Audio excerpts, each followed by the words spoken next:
السلام علیکم۔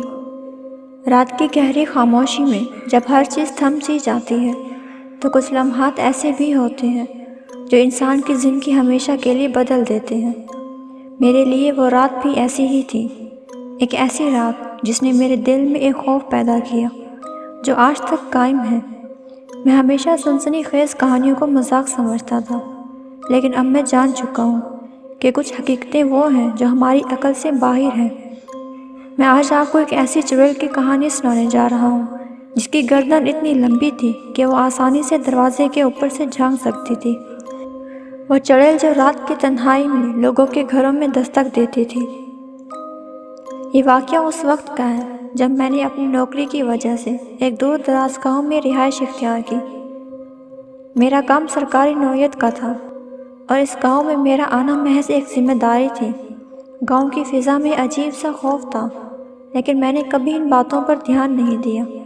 میری رہائش گاؤں کے بالکل کنارے پر تھی، ایک پرانا سا مکان جسے مقامی لوگ آصف زدہ کہتے تھے۔ میں نے ان کی باتوں کو پرانے زمانے کی سوچ قرار دیا اور وہیں گھر کرائے پر لے لیا۔ پہلے کچھ دن آرام سے گزرے۔ گاؤں کے لوگ مجھے عجیب نظروں سے دیکھتے تھے، جیسے میں کوئی نادان ہوں، لیکن میں نے ان کی پرواہ نہ کی۔ ایک دن ایک بوڑھی عورت نے مجھ سے کہا، بیٹا رات کے وقت دروازہ کبھی مت کھولنا، خاص طور پر جب تمہیں کوئی عجیب سی دستک سنائی دے۔ میں نے ہنس کر کہا، کیا یہ کوئی پرانی کہانی ہے؟ وہ سنجیدہ نظروں سے مجھے دیکھتی رہی اور پھر دھیرے سے بولی، یہ کوئی کہانی نہیں ہے۔ کچھ دن بعد وہ واقعہ پیش آیا جس نے میرے ذہن سے ہنسی کو ہمیشہ کے لیے مٹا دیا۔ رات کے قریب 3 بجے کا وقت تھا جب میں اپنے بستر پر تھا اور ایک عجیب سی سرد ہوا چل رہی تھی۔ اچانک دروازے پر ہلکی سی دستک ہوئی۔ میں نے نیند میں اسے نظر انداز کر دیا، لیکن پھر دوبارہ دستک ہوئی، اس بار ذرا زیادہ زور سے۔ میرے جسم میں عجیب سی سنسنی دوڑ گئی، لیکن میں نے خود کو سنبھالا اور سوچا شاید کوئی راستہ بھٹکا ہوا مسافر ہوگا۔ میں بستر سے اٹھا اور آہستہ آہستہ دروازے کے قریب گیا۔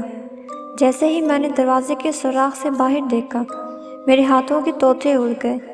باہر ایک عورت کھڑی تھی، لیکن وہ کوئی عام عورت نہیں تھی۔ اس کی گردن عام انسانوں کی طرح نہیں تھی، بلکہ وہ غیر معمولی طور پر لمبی تھی، جیسے کسی سانپ کی طرح لچکدار ہو۔ اس کی آنکھیں اندھیرے میں چمک رہی تھیں اور اس کے ہونٹوں پر ایک عجیب سی مسکراہٹ تھی۔ میرے دل کی دھڑکن بے قابو ہو گئی اور میرے جسم میں عجیب سا خوف سرایت کر گیا۔ وہ چڑیل دروازے کے اوپر سے جھانک رہی تھی اور اس کی گردن مسلسل ہل رہی تھی۔ میں نے اپنی آنکھوں پر یقین نہیں کیا اور فوراً پیچھے ہٹ گیا۔ دروازے کی دستک جاری رہی اور اب وہ زیادہ زور سے ہونے لگی۔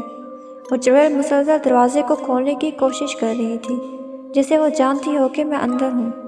میں نے قرآن پاک اٹھایا اور تلاوت شروع کر دی۔ جیسے ہی میں نے آیات پڑھنا شروع کی، دروازے کی دستک آہستہ ہونے لگی، لیکن چڑیل کی موجودگی ابھی بھی محسوس ہو رہی تھی۔ میرے پورے جسم پر کپ کپی طاری تھی اور میری سانسیں بے ترتیب ہو رہی تھی۔ میں نے تلاوت جاری رکھی اور دعا کی کہ وہ چڑیل چلی جائے۔ کچھ دیر بعد دستک رک گئی اور میں نے ایک ہلکی سی سانس لی، لیکن جب میں نے دوبارہ کھڑکی سے جھانک کر دیکھا تو وہ چڑیل اب بھی وہاں کھڑی تھی، مگر اس بار اس کی آنکھوں میں ایک عجیب سا غصہ تھا۔ اس کی گردن مزید لمبی ہو چکی تھی اور وہ دھیرے دھیرے پیچھے ہٹ رہی تھی۔ میں نے اپنی نظریں ہٹائی اور فوراً اپنے کمرے میں جا کر دروازہ بند کر دیا۔ صبح ہونے تک میں خوف کی حالت میں تھا۔ جیسے ہی روشنی پھیلی، میں نے باہر جا کر گاؤں کے لوگوں کو بتایا، لیکن ان میں سے کسی نے حیرانی کا اظہار نہیں کیا۔ ان کے لیے یہ ایک عام بات تھی اور انہوں نے مجھے بتایا کہ وہ چڑیل گاؤں میں کئی سالوں سے لوگوں کے گھروں میں دستک دیتی آ رہی ہے۔ جو بھی اس کے دروازے کو کھولتا ہے وہ ہمیشہ کے لیے غائب ہو جاتا ہے۔ یہ سن کر میری حالت اور خراب ہو گئی۔ میں نے جلدی سے وہ مکان چھوڑ دیا اور شہر واپس آ گیا، لیکن وہ واقعہ آج بھی میرے ذہن میں نقش ہے۔ وہ چڑیل، اس کی لمبی گردن اور اس کی خوفناک آنکھیں آج بھی مجھے رات کو سونے نہیں دیتی۔ گاؤں کے بزرگوں کا کہنا ہے کہ وہ چڑیل کبھی انسان تھی جسے کسی نے بے دردی سے مار دیا تھا، اور اب اس کی روح ہمیشہ کے لیے بھٹکتی رہتی ہے۔ وہ لوگوں کے گھروں میں دستک دیتی ہے اور اگر کوئی دروازہ کھول دے تو وہ اسے اپنے ساتھ لے جاتی ہے جہاں کوئی کبھی واپس نہیں آتا۔ یہ کہانی سننے کے بعد شاید آپ کو یہ صرف ایک افسانہ لگے، لیکن یہ میری زندگی کی حقیقت ہے۔ میں نے اپنی آنکھوں سے وہ چڑیل دیکھی تھی اور اس کی لمبی گردن کا منظر آج بھی میرے سامنے زندہ ہے۔